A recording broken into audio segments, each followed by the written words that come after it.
March 21st, 1942. The rails rattle beneath the wooden floorboards of the cattle car, sending a constant, bone-jarring vibration through the bodies packed inside like livestock. In the suffocating darkness, the air is thick with the stench of sweat, urine, and palpable fear, making every breath a struggle for the 1,000 Jewish women crammed into the transport. Helena Citronova, a young woman from Slovakia, presses her face against a crack in the wooden siding, gasping for a sliver of freezing night air to keep from fainting. She does not know where they are going, but the rhythmic clacking of the wheels sounds like a countdown to an ending she cannot yet comprehend. The train lurches to a violent, screeching halt, throwing the exhausted passengers against one another in a tangle of limbs and terrified whimpers. Heavy iron bolts slide back with the sound of gunshots, and suddenly, blinding searchlights flood the interior of the wagon. Stinging eyes that have adjusted to days of twilight. Violent shouting erupts from outside. A cacophony of German commands barking "Raus, raus, schnell," accompanied by the snarling of agitated Alsatians straining at their leashes. Helena is shoved forward by the crush of bodies, stumbling out of the filth of the car and onto a hard, concrete platform that seems to stretch into infinity. This is the Altjudenrampe, the unloading platform situated just outside the main camp of Auschwitz, a place that does not yet appear on any civilian map. The chaos is orchestrated and deliberate, designed to disorient the new arrivals and crush any thought of resistance before it can even form. SS officers in impeccable field grey uniforms stride through the confusion with terrifying indifference, using riding crops to direct the flow of humanity like a river of doomed souls. Helena clings to her small bundle of possessions, the only tether she has left to her former life, her eyes darting around the nightmare landscape of barbed wire and watchtowers looming against the black sky. A tall, chillingly calm officer stands at the center of the tumult, flicking his gloved hand to the left or the right with the casual motion of a conductor. This is the first selection, a moment that decides who will work until they drop and who will die within the hour. Though none of the women understand the code yet, Helena watches as the elderly, the mothers with small children, and the sick are directed toward trucks waiting with idling engines, ostensibly to take them to the showers. She is young, strong, and able-bodied, so she is shoved roughly toward a column of women marching toward the ominous brick buildings, spared from immediate death but condemned to a slower one. The processing building, known as the sauna, is where the systematic stripping of human dignity transforms individuals into nameless numbers. The women are ordered to strip naked, their clothes and precious photos thrown into piles that they are promised will be returned to them after disinfection. Helena shivers violently, not just from the biting Polish cold that seeps through the brick walls, but from the sheer vulnerability of standing exposed under the leering gazes of the guards. Every shred of modesty is torn away as rough hands shove them forward, and the sound of weeping echoes off the cold tiles, a chorus of grief for the lives they are leaving behind. Next comes the shearing, a brutal assault on their femininity that leaves them looking like hollowed-out ghosts of their former selves. Prisoners forced to work as barbers attack Helena's hair with dull clippers, lengthy locks falling to the wet concrete floor in heaps of brown, black, and gold. When Helena reaches up to touch her scalp, she feels only prickly stubble, and looking around at the other women, she realizes she can barely recognize faces she had spoken to just hours ago on the train. They are being erased, their unique features shaved away to create a uniform mass of prisoners, indistinguishable to their captors and increasingly alien to themselves. The final step in this industrial assembly line of dehumanization is the tattooing, a permanent branding that marks them as property of the Third Reich. A prisoner with dead eyes grabs Helena's left forearm, his needle digging into her skin with practiced apathy, scratching blue ink into her flesh. The pain is sharp and stinging, but she bites her lip to keep from crying out, watching as the number is etched into her existence forever. She is no longer Helena Citronova, the girl who loved music and dreamed of a future. She is now a prisoner of the concentration camp, a unit of labor to be exploited until expiration. They are issued rough, striped uniforms made of coarse fabric that chafes the skin and offers almost no protection against the biting wind. The dress hangs loosely on her frame, smelling of damp wool and disinfectant, a garment that has likely been worn by someone who is no longer alive.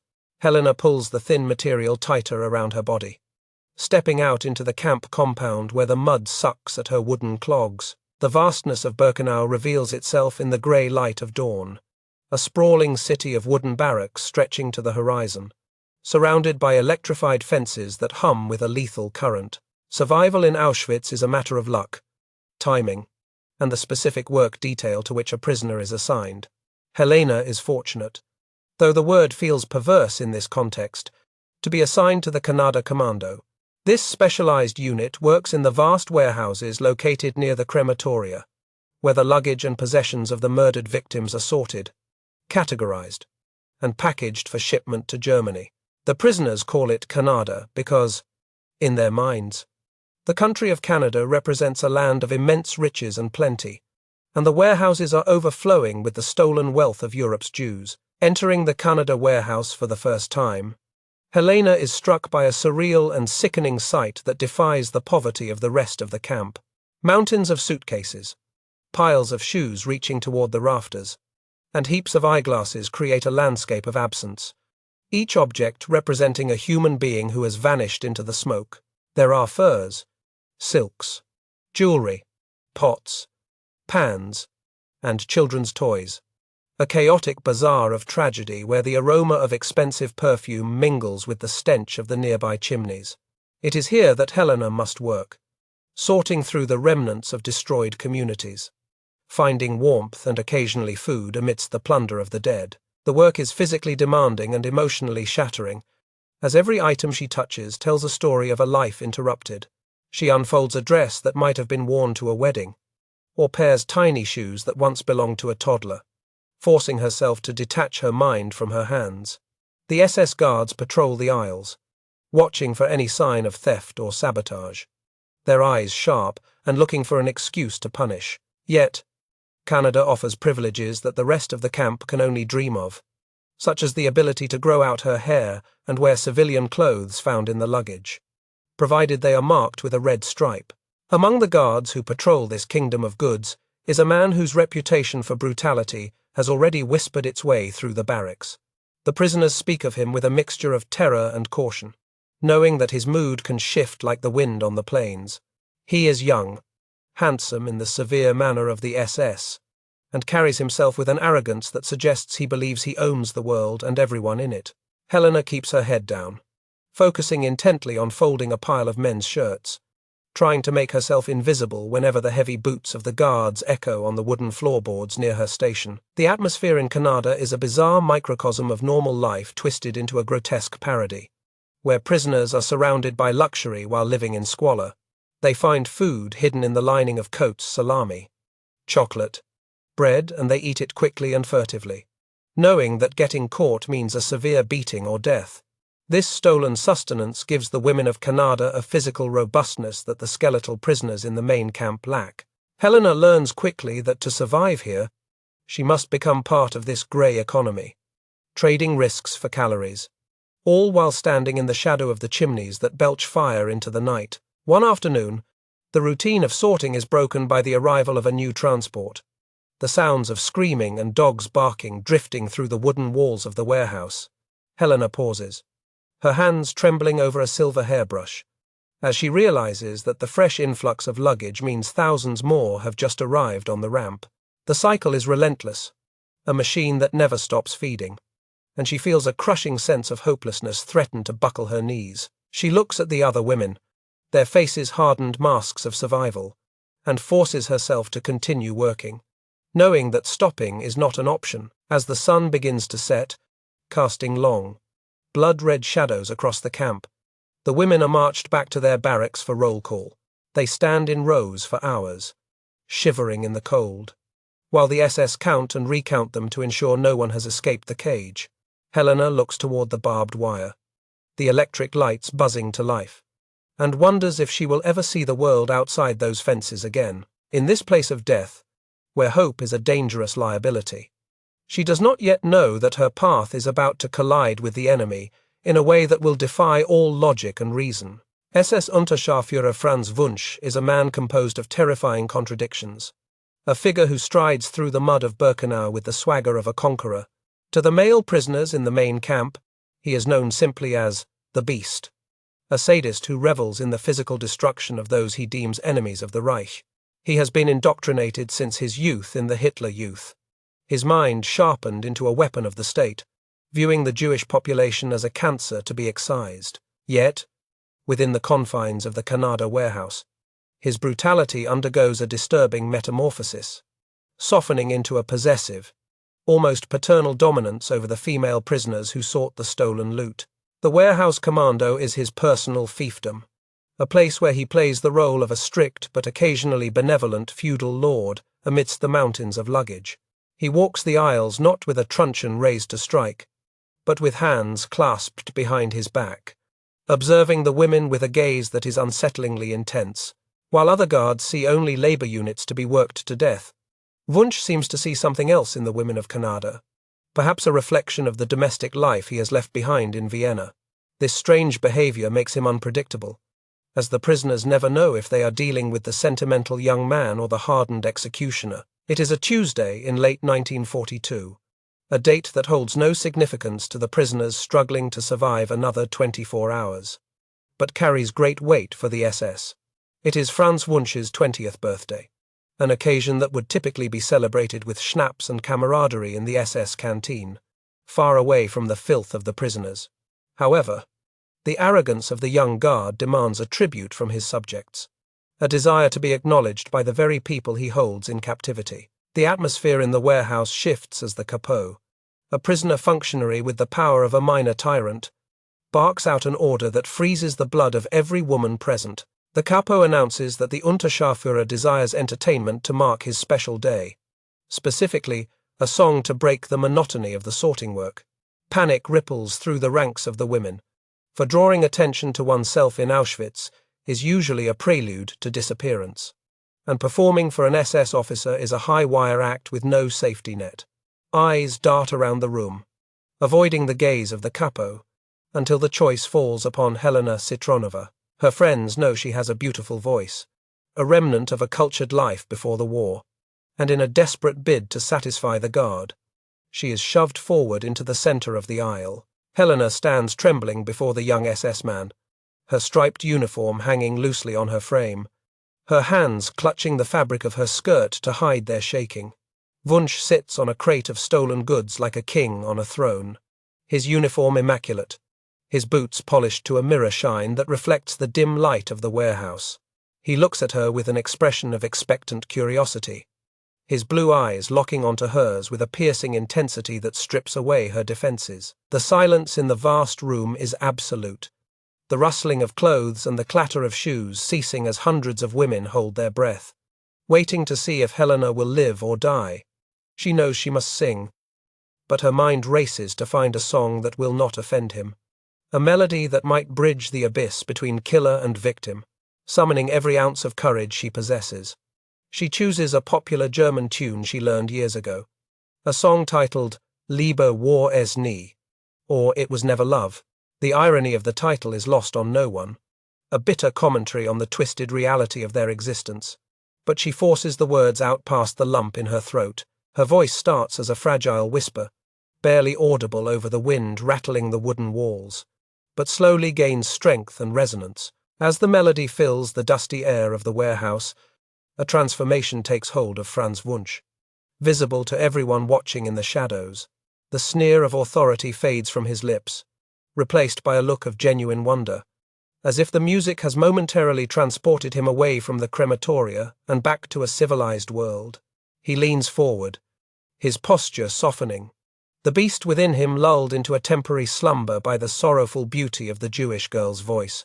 For Helena, the performance is an out-of-body experience, her eyes fixed on a point past his shoulder, refusing to acknowledge the monster she is serenading. When the final note hangs in the air and fades into silence, the tension in the room is thick enough to choke on.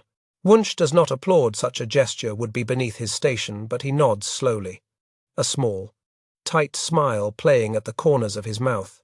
In that moment, the dynamic between them shifts irrevocably.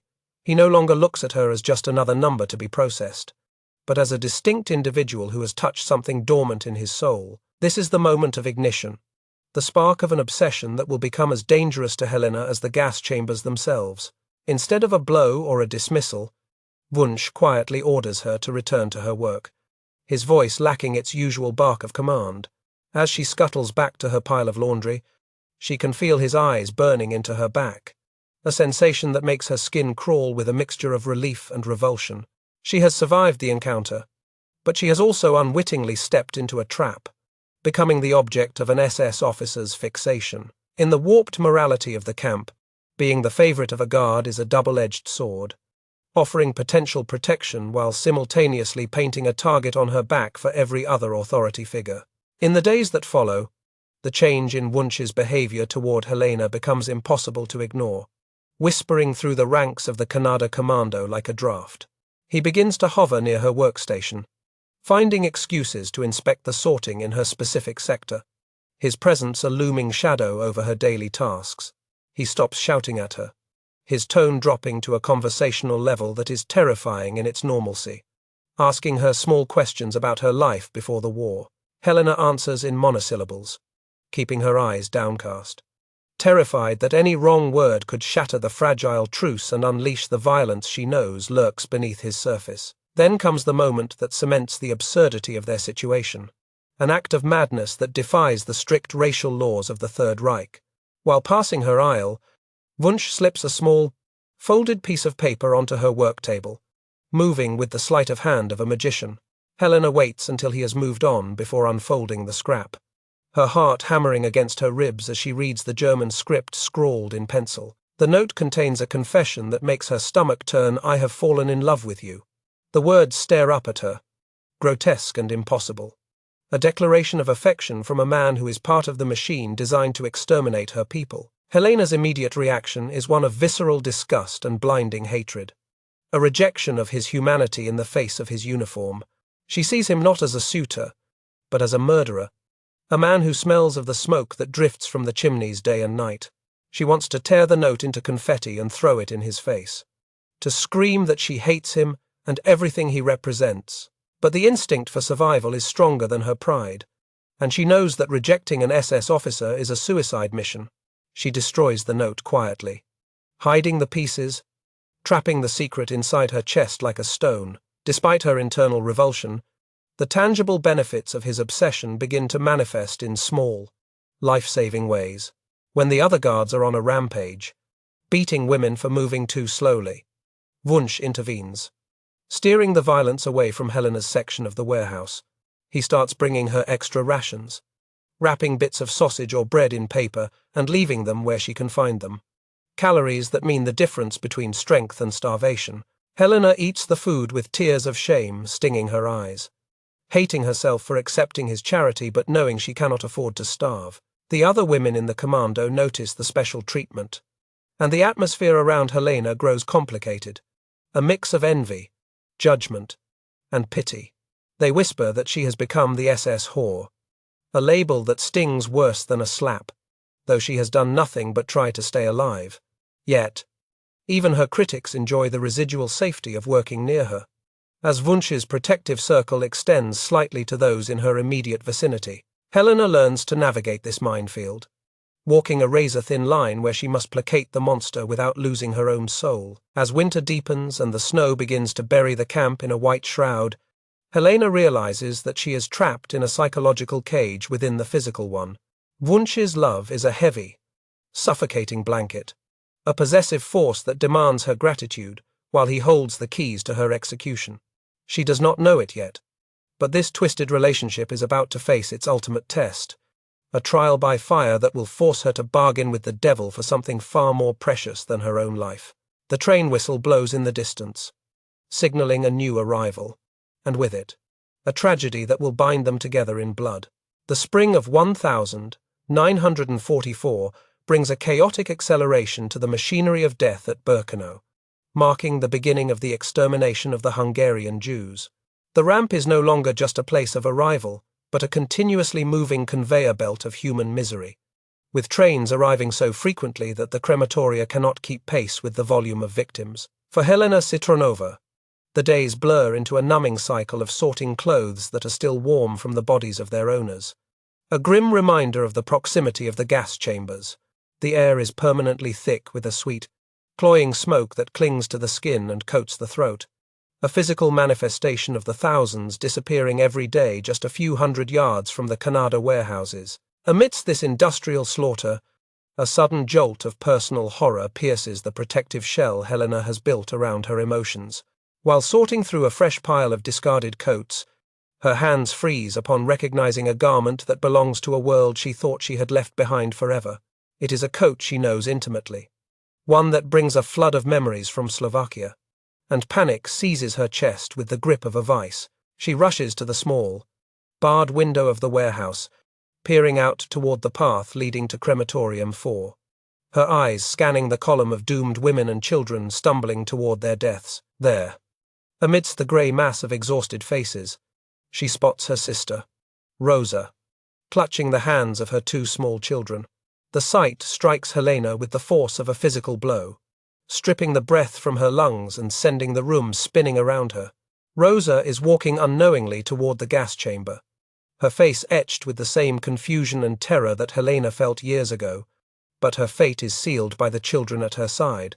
In the logic of Auschwitz, a mother with young children is automatically condemned, considered useless for labor and destined for immediate liquidation to keep the camp efficient. Desperation overrides the paralyzing fear of authority that usually governs every action in the camp, and Helena turns from the window with a frantic energy. She knows there is only one person in this hellscape who possesses the power to intervene, one man whose obsession might be leveraged against the strict orders of the SS. She spots Franz Wunsch patrolling near the sorting tables, his demeanor calm amidst the whirlwind of the camp's operations. Ignoring the rules that forbid prisoners from approaching guards without permission, Helena runs toward him, her wooden clogs clattering loudly on the floorboards. Drawing the eyes of the other women, she throws herself at his feet, clutching the fabric of his uniform trousers, her voice cracking with hysteria as she begs for her sister's life. Tears stream down her face, cutting tracks through the grime on her cheeks, as she looks up at the man who claims to love her. "You said you loved me," she screams, using the very words he had written on that forbidden note, weaponizing his affection in a gamble for survival. "If you truly love me, you will save her. My sister is there. Going to the gas, please. Franz, you have to save her." Wunsch looks down at the weeping woman, his expression shifting from surprise to a calculating intensity as he processes her demand. He is an SS Unterscharführer, sworn to uphold the racial purity of the Reich, and interfering with a selection is a severe breach of discipline that could see him stripped of his rank or worse. Yet, the sight of Helena's agony triggers the protective, possessive instinct that has come to define his relationship with her. He makes a split-second decision that defies his training, his ideology, and the orders of his superiors. "Stay here," he commands sharply, his voice dropping to a low growl, before turning on his heel and sprinting out of the warehouse doors. Outside, the scene is a chaotic swirl of shouting guards, barking dogs, and the weeping of separated families. Dust kicking up to obscure the vision. Wunsch runs toward the column of women approaching the gate of the crematorium, his eyes scanning the faces for the resemblance to the woman he loves. He pushes past other guards, using his rank and his reputation as the Beast to clear a path, shouting orders that are lost in the din. He knows he has only moments before the heavy iron doors of the gas chamber are sealed, and the window for intervention is closing with every step Rosa takes. He spots Rosa near the entrance to the undressing room, holding her children tight, her eyes wide with the realization that this is the end. Wunsch lunges forward, grabbing her by the arm with a grip of iron, hauling her out of the line with a violence that looks like assault but is actually rescue. "You come with me," he barks, playing the role of the brutal guard to mask his true intent from the onlookers. Rosa stumbles, confused and terrified, clinging to her children as if they are a single organism, refusing to let go of the small hands that anchor her to the world. This is the moment where the cruelty of the camp asserts its absolute power, forcing a choice that is no choice at all. Wunsch looks at the children, a young daughter and a son, and knows that saving them is impossible. They are too young to work. and bringing them into the camp would expose his violation of the rules instantly. He leans in close to Rosa, his voice a harsh whisper that cuts through the noise. "The children must go," he says, pointing toward the showers. "I can save you because you can work. I cannot save them. Let them go, or you all die right here." Rosa screams, a sound of primal anguish that tears at the soul, clutching her children tighter and shaking her head in violent refusal. She tries to pull back toward the chamber, preferring to die with her babies than to live without them, the instinct of motherhood overpowering the instinct for survival. Wunsch, seeing the attention of other guards drifting toward the commotion, makes the brutal decision for her. He physically tears the children from her grasp, shoving them toward the other prisoners entering the building, his face a mask of cold determination. "Mommy," the children cry out, their small voices lost in the cacophony of the dying. As the crowd sweeps them forward through the doors, Wunsch drags the screaming, thrashing Rosa away from the entrance, his arm locked around her waist, pulling her toward the safety of the Canada compound. He strikes her to make her compliant, a necessary piece of theatre to show the other guards that he is merely disciplining a recalcitrant prisoner. Every step away from the crematorium is a step toward life for Rosa, but it is also an abandonment that fractures her mind, leaving a wound that will never heal. Back in the warehouse, Helena waits in an agony of suspense, pacing the floor and wringing her hands until the knuckles turn white. The door bursts open, and Wunsch shoves a sobbing, broken woman inside, the two sisters collapsing into each other's arms in a heap on the floor. Helena holds Rosa, checking her for injuries, her heart soaring with relief until she realizes that Rosa is alone. She looks up at Wunsch, her eyes asking the question she is afraid to voice. Searching the doorway for the small figures of her niece and nephew, Wunsch stands over them, his chest heaving from the exertion, his face pale and slick with sweat. He shakes his head slowly, a look of grim finality in his eyes, telling Helena without words that the price for her sister's life has been paid. "I could not save the little ones," he says, his voice flat and devoid of emotion, distancing himself from the act. "Children cannot work. It was her or no one." The statement hangs in the air, a brutal accounting of the transaction that has just taken place, transforming the miracle of survival into a nightmare of guilt. Rosa collapses into a catatonic state, her wails turning into a low, rhythmic keening as she rocks back and forth on the wooden floor. She looks at Helena with eyes that are empty of light, accusing her sister of the salvation that cost her everything. "Why?" she whispers, the word choking her. "Why didn't you let me go with them?" Helena has no answer, only the crushing weight of the realization that her love for her sister has condemned Rosa to a life of mourning. She holds Rosa tighter, absorbing her sister's pain, while Wunsch watches from a distance, the architect of this tragedy expecting gratitude. In the days that follow, Wunsch arranges for Rosa to be assigned to the Canada Commando, officially registering her as a worker to legitimize her presence.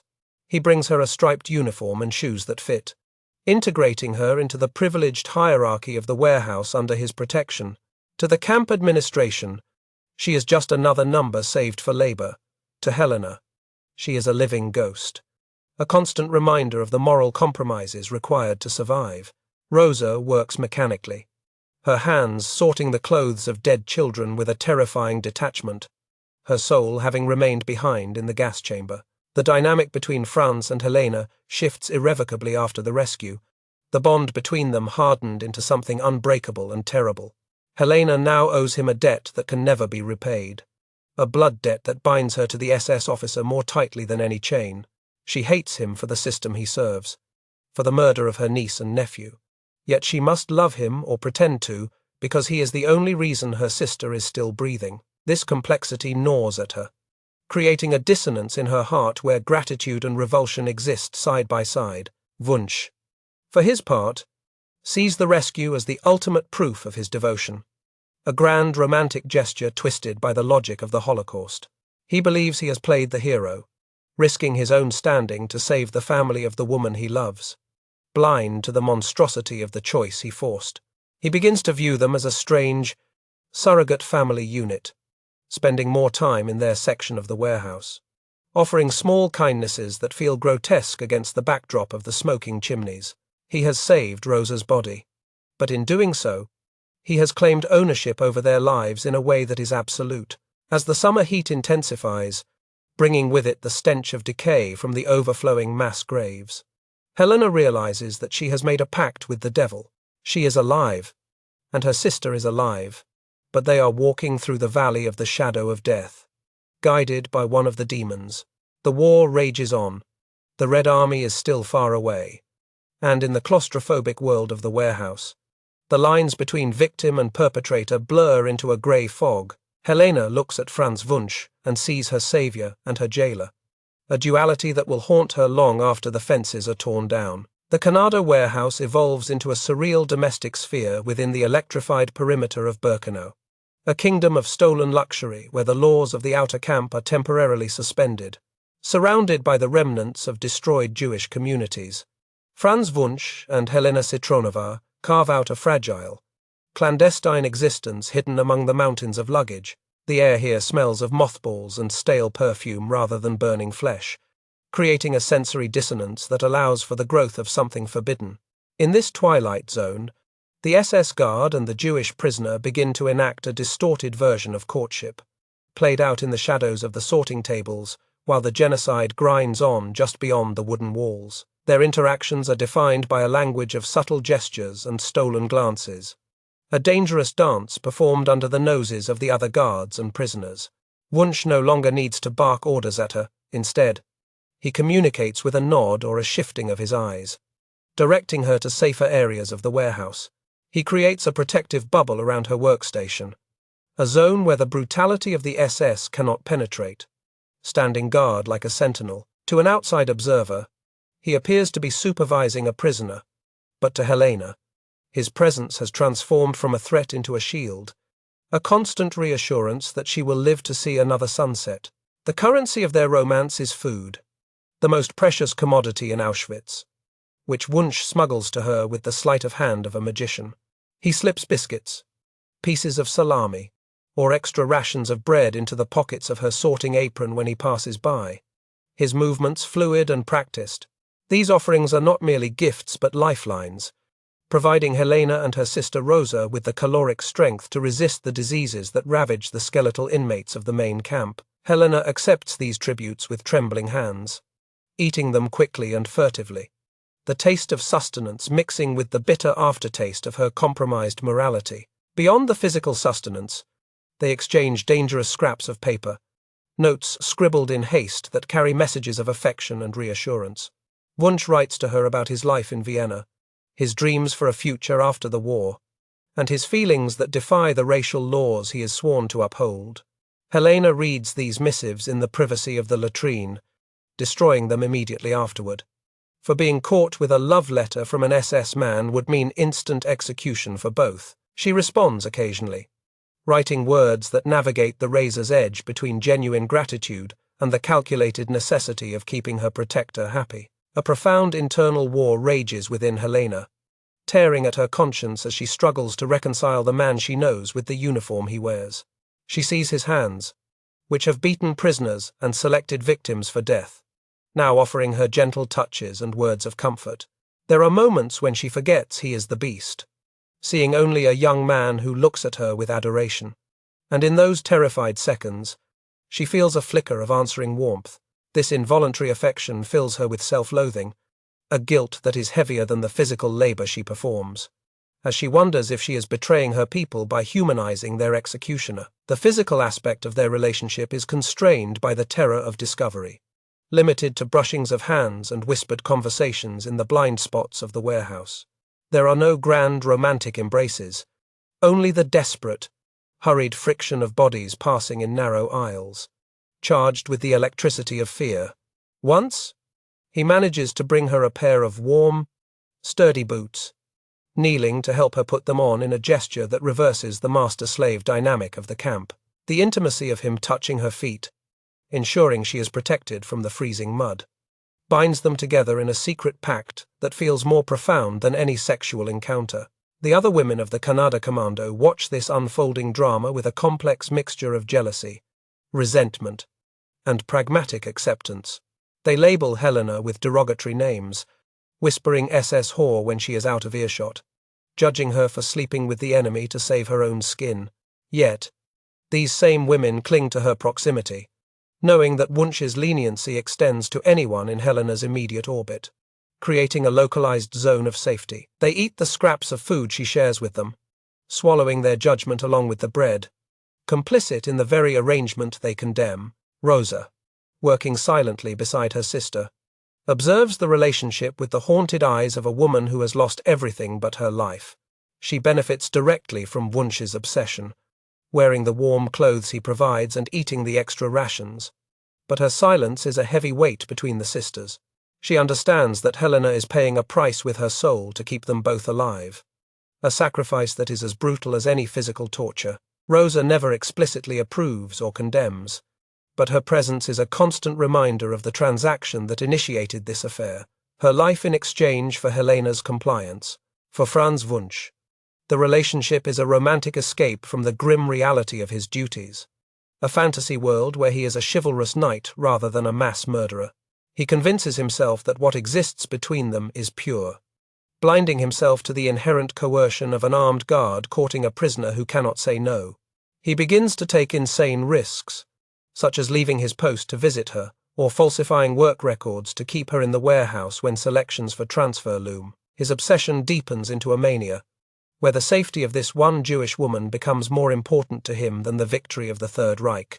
The threat of exposure hangs over their heads like a guillotine blade, adding a frantic, adrenaline-fueled intensity to every interaction. Relationships between SS personnel and Jewish prisoners are classified as Rassenschande, or race defilement, a crime punishable by death or imprisonment for the German and immediate liquidation for the Jew. Every time a high-ranking officer enters the warehouse for inspection, Helena's heart hammers against her ribs, terrified that a lingering look or a slip of the tongue will betray them.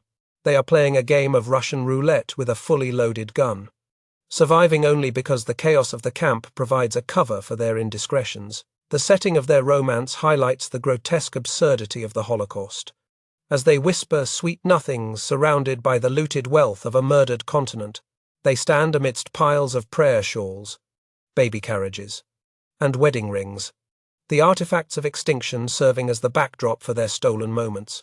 This macabre environment warps their connection, infusing it with a darkness that no amount of affection can scrub away. They are lovers in a graveyard, finding comfort in each other's arms while standing on the ashes of Helena's people, trying to ignore the mountains of evidence that scream of their incompatibility. Over time, the sheer consistency of his care begins to erode the walls of Helena's hatred, creating a confusing emotional landscape where gratitude morphs into something resembling love. She finds herself worrying about him when he is late, looking for his face in the crowd of guards, and feeling a strange emptiness when he is absent. It is a trauma bond, forged in the fires of extreme stress and dependency. But to Helena, it feels confusingly real. She realizes with a jolt of horror that she no longer just wants to survive, she wants him to survive as well. A thought that feels like the ultimate betrayal. One afternoon, a senior SS officer conducts a surprise inspection of the Canada sector, tearing through the barracks with a whip in hand, looking for contraband. Wunsch acts instantly, signaling Helena to hide a forbidden pot of soup he had brought her earlier. Stepping in front of her to block the superior's line of sight, he engages the officer in loud, boisterous conversation, distracting him with a joke about the war effort, while Helena frantically conceals the evidence under a pile of coats.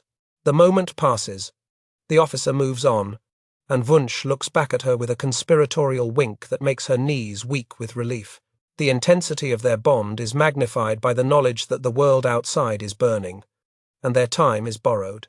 They create a shared fantasy of a life in Vienna, discussing imaginary apartments and weekend trips, constructing a future that both know is impossible. This shared delusion serves as a psychological anchor, keeping them sane in a place designed to induce madness. For a few minutes each day, they are not a guard and a prisoner, but simply a man and a woman discussing the mundane details of a life they will never have. As 1944 bleeds into 1945, the atmosphere in the camp changes.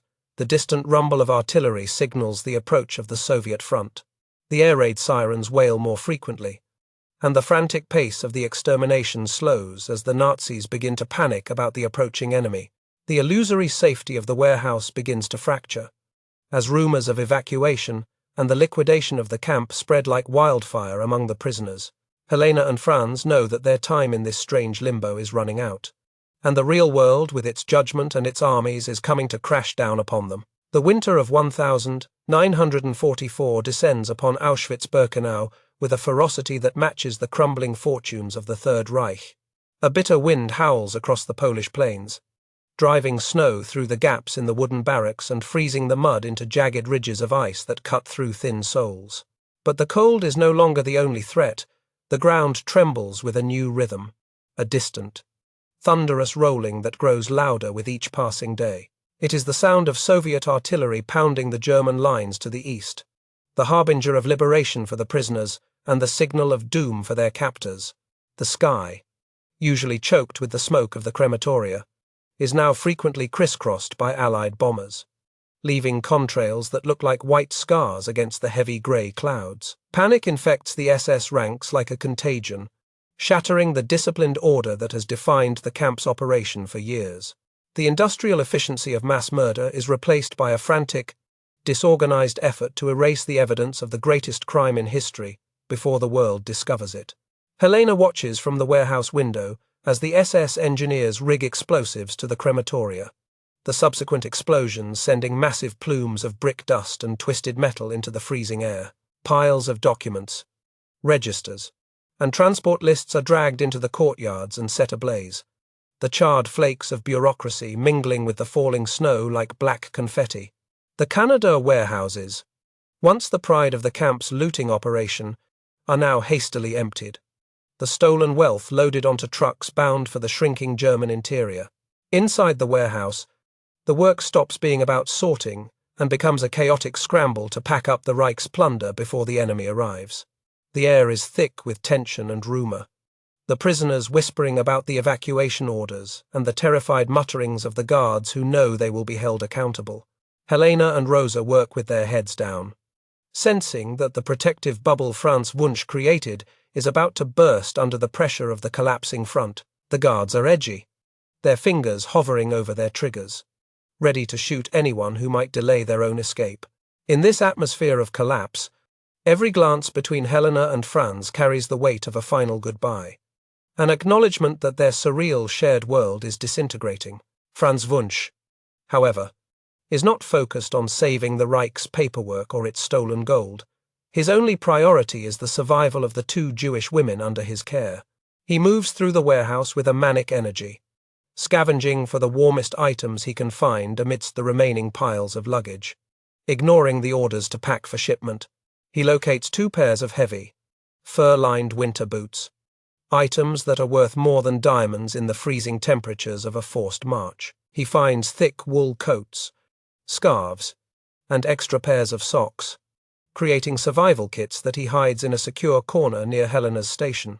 He knows that when the order to evacuate comes, those without proper footwear will die within the first few miles. The order arrives in mid-January 1945, a sharp command that slices through the freezing air. Everyone who can walk must march west immediately. The camp descends into a pandemonium of shouting guards, barking dogs, and thousands of prisoners stumbling out of their barracks into the deep snow. It is a scene of biblical exodus, a river of striped uniforms flowing toward the gates, flanked by SS men who are shooting stragglers without hesitation. Helena and Rosa stand amidst the confusion, clutching each other, terror gripping their hearts as they realize they are leaving the relative shelter of the warehouse for the open, frozen road. The safety of the Canada commando has evaporated, leaving them exposed to the elements and the cruelty of the march. In the midst of this anarchy, Franz finds them one last time, cutting through the crowd with the desperation of a man who knows he is out of time. He pulls them into the shadows of a partially dismantled storage shed, away from the prying eyes of the other guards who are busy organizing the columns. His face is pale and drawn, stripped of the arrogance that once defined him, replaced by a raw, human fear. He hands them the boots and the warm coats he has scavenged. forcing the items into their hands with an urgency that brooks no refusal. He helps them put on the boots, his hands shaking, knowing that these items are the only armor they will have against the death that waits on the roadside. This is their final moment, the culmination of 2 years of madness, standing face to face as the world burns down around them. There are no grand speeches about politics or ideology, only the stark reality of two people trying to keep each other alive in a world that wants them both dead. Franz looks at Helena, his eyes searching hers for some sign of the future he had fantasized about in his letters, a future that now seems like a delusion. He leans in close, ignoring the risk of being seen, and whispers a promise that sounds impossible amidst the roar of the evacuation. He tells her that he will find her when the war is over, that she must stay alive for him. He presses a crumpled piece of paper into her hand, containing his mother's address in Vienna, a lifeline for a post-war world that neither can fully imagine. Then, the spell is broken by the shouting of a senior officer, and Franz snaps back to attention. The mask of the SS guard sliding back into place. He turns and runs to join his unit, disappearing into the swirling snow without looking back, leaving Helena standing in the cold. She is no longer the privileged prisoner of the warehouse. She is now just one face in a column of thousands. Marching into the unknown, she clutches the paper inside her mitten, a burning secret against her palm. The march begins, a grueling trek through the frozen Polish countryside where the temperature drops to 20 degrees below zero. The road is lined with the bodies of those who have already fallen, their striped uniforms stark against the white snow, executed where they collapsed or simply frozen to death. Helena and Rosa trudge forward, their feet heavy in the boots Franz gave them, every step a battle against exhaustion and hypothermia. The wind cuts through their layers, but the heavy wool coats shield them from the worst of the bite, a tangible reminder of the man who saved them. Without these items, they know with absolute certainty that they would already be dead, frozen statues by the roadside like so many others. As they walk, Helena's mind drifts back to the warehouse, the memories of the last 2 years playing like a fever dream. She thinks of the biscuits, the secret notes, the singing on his birthday, and the moment he pulled Rosa from the gas chamber line. The hatred she once felt has been complicated by gratitude, creating a knot in her chest that tightens with every mile. She hates the uniform he wore. She hates the regime he served. But she cannot bring herself to hate the man who just saved her life for the second time. The moral clarity of the victim has been muddied by the grey zone of survival, and she walks on, fueled by the warmth of his gifts. The column of prisoners stretches for miles, a serpent of misery winding its way through villages where civilians peek out from behind curtains with fearful eyes. The SS guards are ruthless, shooting anyone who stops to tie a shoe or help a fallen comrade. The cracks of their rifles punctuating the silence of the winter landscape. Helena supports Rosa when she stumbles, whispering words of encouragement, urging her to put one foot in front of the other. They are fueled by the bread Franz had stuffed into their pockets, the last crumbs of the Canada plenty, keeping them moving when their bodies scream for rest. After days of marching, they reach a railhead at Władysław-Śląski, where open coal wagons wait to transport the survivors deeper into the crumbling Reich. The prisoners are packed into the cars like cattle, exposed to the open sky and the freezing wind, huddled together for warmth in a mass of shivering humanity. As the train lurches into motion, leaving the smoking ruins of Auschwitz behind, Helena looks back one last time at the eastern horizon. The place that consumed her family and her youth is gone, but the ghost of the man who ruled there travels with her, stitched into the lining of her coat and branded into her memory.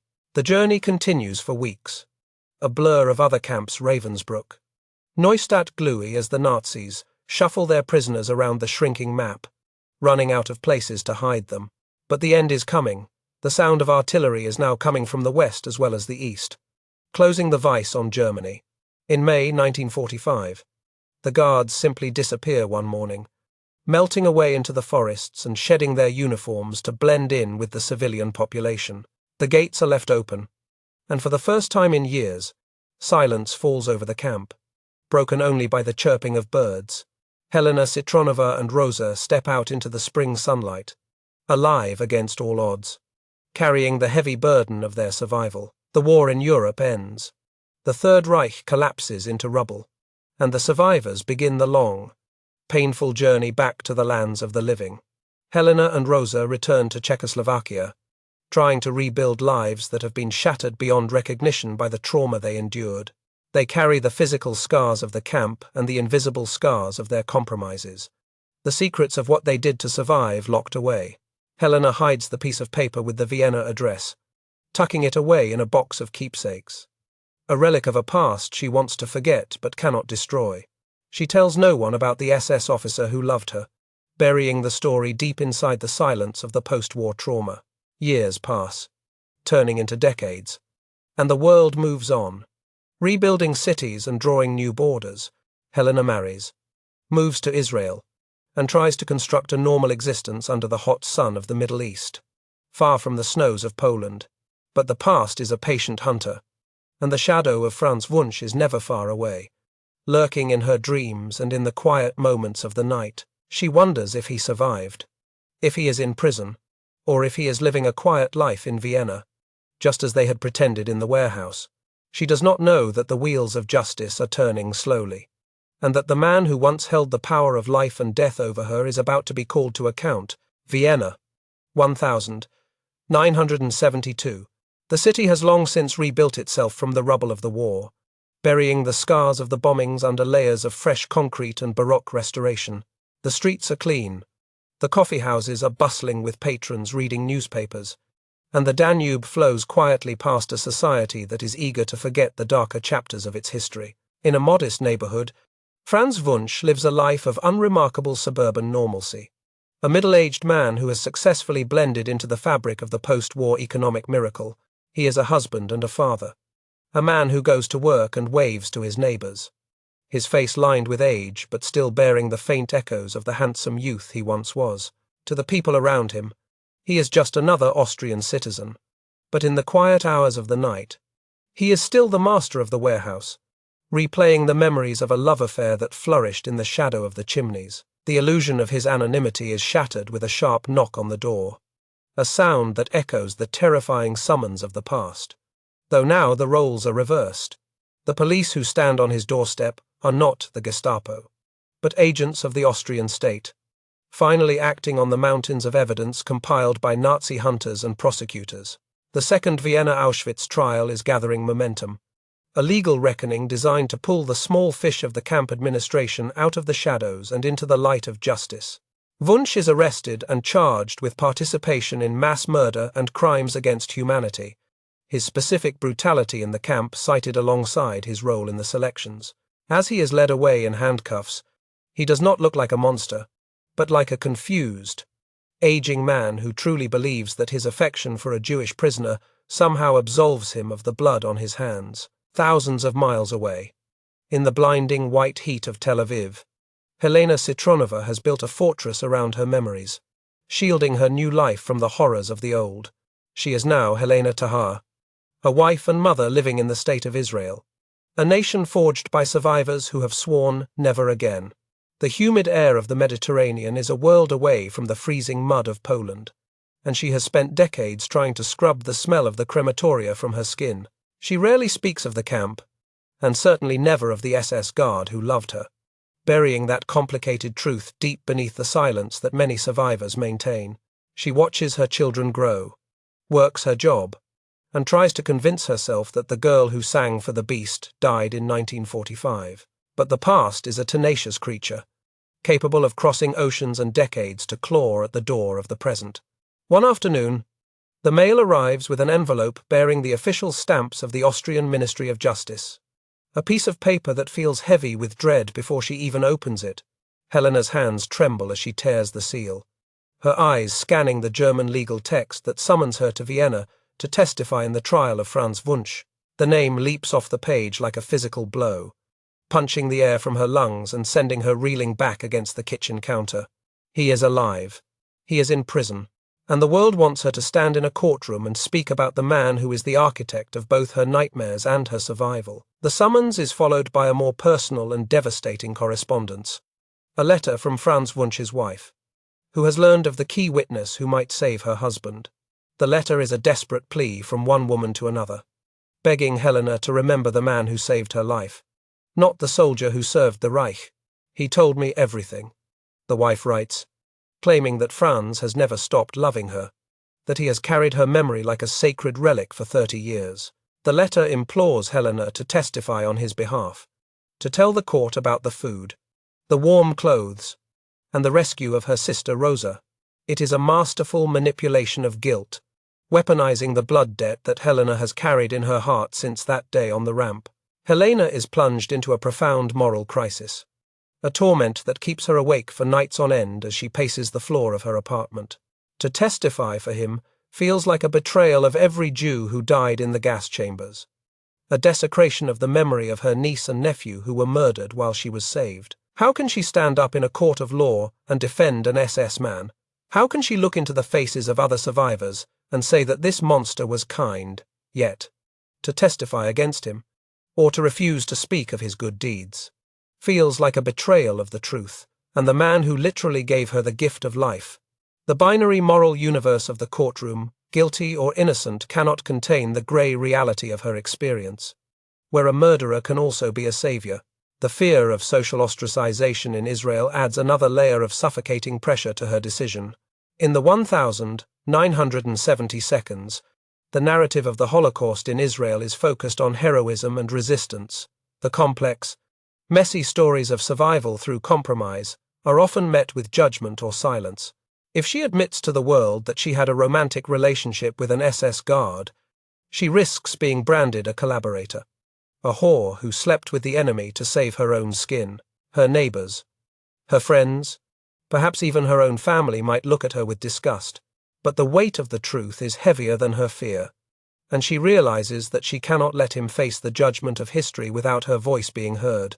She owes it to Rosa, who is still alive because of him, to speak the truth, however ugly and complicated it may be. She boards the plane to Vienna with a heart that feels like lead, leaving the safety of Israel for the haunted ground of Europe. The journey is a regression in time, stripping away the layers of the middle-aged woman and exposing the terrified girl beneath. As the plane descends through the clouds over Austria, the landscape below looks deceptively peaceful, a patchwork of green fields and red-roofed villages that hides the bones of the past. Stepping off the plane, the sound of the German language surrounds her, triggering a visceral fight-or-flight response that she has to physically suppress. Every uniform she sees, every police officer, makes her pulse race, the trauma of the camp rewiring her perception of the world around her. The day of the testimony arrives, grey and overcast, the sky hanging low over the imposing courthouse in Vienna. The building is a fortress of stone, surrounded by journalists and cameras, the trial having captured the public's morbid fascination. Helena walks through the corridors flanked by court officials, her heels clicking on the marble floors, a sound that reminds her of the wooden clogs on the warehouse planks. She is led to a waiting room, where she sits in silence, wringing her hands, preparing herself to face the ghost. She tells herself she is strong, that she has survived worse than this, but the prospect of seeing him again terrifies her more than the prospect of death. When the bailiff finally calls her name, the courtroom doors swing open, and she steps into the hushed arena of justice. The room is packed with spectators, lawyers, and judges, but Helena's eyes are drawn instantly, magnetically, to the defendant's dock. There, behind the glass partition, sits Franz Wunsch. He is older, bolder, his shoulders slumped in a cheap suit that hangs loosely on his frame, looking nothing like the dashing, terrifying figure in the field grey uniform, but the eyes are the same blue, piercing, and currently filled with an expression of desperate hope and recognition. He looks at her as if she is the only person in the room, his gaze stripping away the years and the distance. The shock of seeing him in the flesh is almost physical, causing Helena to stumble slightly as she takes the stand. This is the man who beat prisoners to death with his bare hands. This is the man who brought her biscuits wrapped in paper. This is the man who sent her niece and nephew to the gas chamber. This is the man who loved her. All these truths collide in her mind, creating a vertigo that threatens to overwhelm her. She takes the oath, her voice trembling but audible, swearing to tell the truth, the whole truth, and nothing but the truth. The irony of the oath is not lost on her. The whole truth is something the law is ill-equipped to understand. The prosecutor begins his questioning. A sharp, clinical man who wants to establish Wunsch's brutality to secure a conviction. He asks Helena about the conditions in the camp, about the Canada commando, and about the defendant's reputation as the beast. He lists the dates and the incidents, reading from witness statements that describe Wunsch whipping women, shooting men, and participating in the selections on the ramp. Helena listens to the litany of horrors, nodding slowly, confirming the atmosphere of terror that he created. Yes, she admits, he was feared. Yes, he was violent. She does not shy away from the reality of his crimes, validating the prosecution's narrative that he was a willing executioner of the Reich. Then, it is the turn of the defense attorney, a man who moves with the confidence of someone holding a trump card. He approaches the stand with a softer demeanor, his voice dropping to a respectful, almost sympathetic tone. He is not interested in the beatings or the selections. He is interested in the exception. Mrs. Tahar. He begins, gesturing toward the man in the glass box. Is it true that the defendant, Franz Wunsch, knew you personally in the camp? The question hangs in the air, pregnant with implication. This is the moment the defense has been building toward. The strategy to humanize the monster by showing his capacity for love. Helena looks at Franz, who is leaning forward in his seat, his hands pressed against the glass, waiting for her answer. She takes a deep breath, the air in the courtroom feeling stale and recycled. Yes, she says quietly. I knew him. The defense attorney presses on, asking about the nature of their relationship, about the food, the protection, and the rescue of her sister. He wants her to paint a picture of a good Nazi, a man who retained his humanity amidst the inhumanity. He is asking her to save him, just as his wife begged in the letter. The courtroom holds its breath as Helena begins to speak about the other side of the coin. She recounts the birthday song, the stolen moments in the warehouse, the pairs of shoes, and the winter coats. She tells the story of how he ran to the crematorium to pull Rosa from the line of death. As she speaks, the binary narrative of the trial fractures. The spectators shift uncomfortably in their seats, confronted with the uncomfortable reality that a man can be both a demon and a savior. Franz weeps silently in the dock, tears streaming down his face as he listens to the woman he loved describe the remnants of his humanity. But Helena is not done. She is not there to simply exonerate him. She is there to bear witness to the complexity of survival. As she finishes the story of the rescue, she looks directly at the judges, her eyes hard and clear. She has laid out the facts of his kindness toward her, but the ghost of the murdered children stands between them. The defense attorney smiles, thinking he has won, but Helena's face remains a mask of tragic resolve. She has told the truth about his love, but she has not forgotten the hate. The chapter of their shared history is now part of the public record, and the weight of judgment shifts from her shoulders to the scales of justice. Helena steps down from the witness stand, her legs feeling like jelly, the echoes of her own voice still bouncing off the high ceilings of the courtroom. She has done the unthinkable. She has told the world that an SS officer, a man sworn to exterminate her people, possessed a heart capable of love. The defense attorney looks triumphant, while the prosecutor shuffles his papers with a look of defeated frustration, knowing that the narrative has shifted irrevocably. The spectators whisper among themselves, the black and white picture of the Holocaust blurring into a confusing shade of grey. Helena refuses to look at the glass box again, walking straight out of the chamber, feeling the weight of 1,000 accusing eyes on her back. The trial drags on for days, a slow-motion dissection of the past, but the momentum has swung in favor of the accused, the jury, composed of ordinary Austrians who are perhaps eager to believe that not all their countrymen were monsters, latches onto the story of romance and rescue. They hear the testimony about the beatings and the cruelty, but it is overshadowed by the dramatic revelation of the Canada love affair. In their minds, if a Jewish woman could love him, or at least accept his protection, then he could not be the devil the prosecution claims he is. The complexity of human nature becomes a shield for a man who committed inhuman acts. Then comes the day of the verdict, a moment that will define the rest of Helena's life and the legacy of the Austrian justice system. The courtroom is packed to capacity. the air thick with the smell of sweat and anticipation.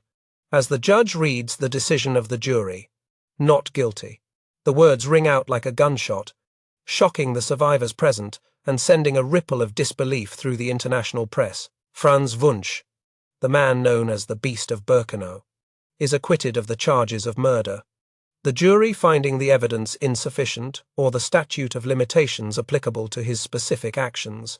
He is a free man. Wunsch weeps openly in the dock, his hands covering his face, a display of emotion that seems to validate the jury's decision to show mercy. He believes that justice has been done, that his love for Helena has redeemed him in the eyes of God and the law.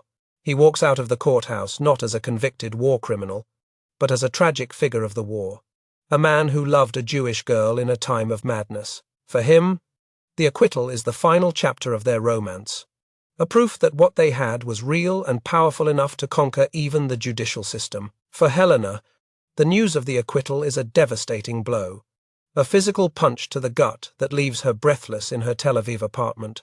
She feels a nausea rising in her throat, the sickening realization that her testimony, her truth, was the key that unlocked his cage. She questions everything she did, wondering if she has betrayed the memory of the millions who died. Including her own niece and nephew, she saved the man who saved her, completing the circle of their transaction. But the moral cost is a burden she will carry to her grave. She realizes that the courtroom is too blunt an instrument to measure the nuances of the grey zone. In the years that follow, Helena tries to reclaim her narrative, giving interviews to documentarians who are fascinated by the love story of Auschwitz. She speaks with a fierce, almost angry clarity. Rejecting the romanticized version of events that the world wants to believe, she looks directly into the camera and says, "It was not love. It was survival."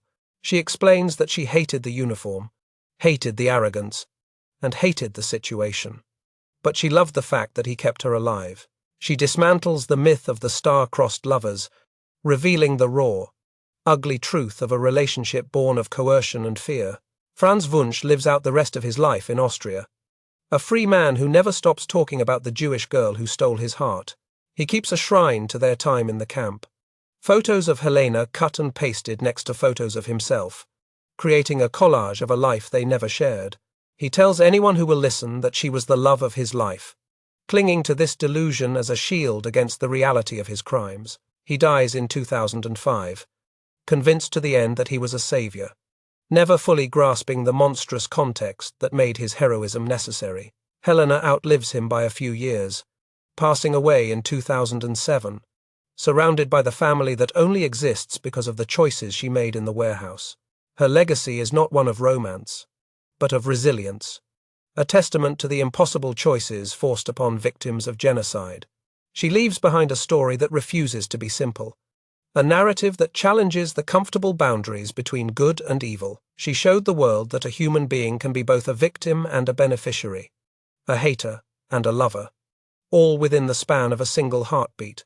The story of the SS guard and the Jewish prisoner remains one of the most haunting chapters of the Holocaust, a mirror reflecting the darkest and most confusing depths of the human soul. It is a reminder that survival in the death camps was not just a physical struggle, but a moral labyrinth, where the only way out was often through the unthinkable. The ashes of Birkenau have long since settled, and the screams have faded into history. But the silence between Franz and Helena continues to echo. It is a silence filled with unanswerable questions, a void where love and horror dance together forever in the cold light of memory.